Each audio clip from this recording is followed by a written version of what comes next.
Amici di Bella Sicilia, oggi insieme a Daniela ci troviamo a Torre del Lauro. Torre del Lauro che insieme a Marina e a Canneto è una delle 3 frazioni costiere di Caronia.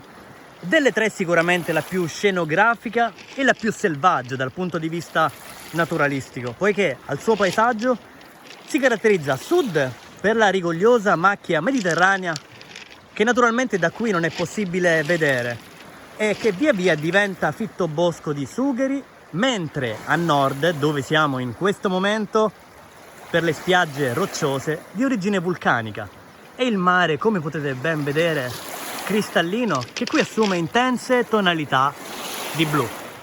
Oggi è principalmente meta di visitatori e vacanzieri provenienti da ogni dove, che trovano in Torre del Lauro la meta ideale per il proprio relax e il proprio svago.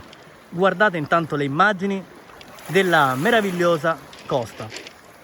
La frazione deve il suo nome alla torre di avvistamento in pietra seicentesca che vi facciamo vedere in queste immagini, oggi divenuta abitazione privata, che insieme ad altre omologhe posizionate sulla costa siciliana più o meno a 10 km di distanza l'una dall'altra costituivano un valido baluardo contro le invasioni piratesche.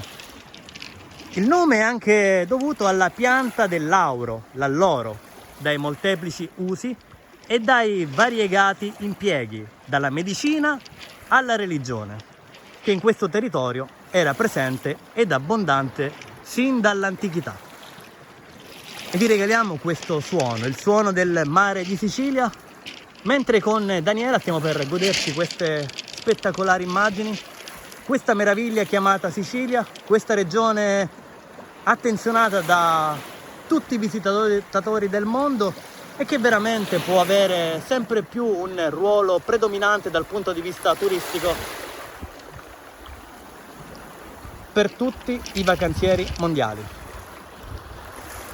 Lasciateci un messaggio, condividete il video, scriveteci soprattutto da dove ci seguite mentre noi continuiamo a godere di questo spettacolare panorama di Torre del Lauro.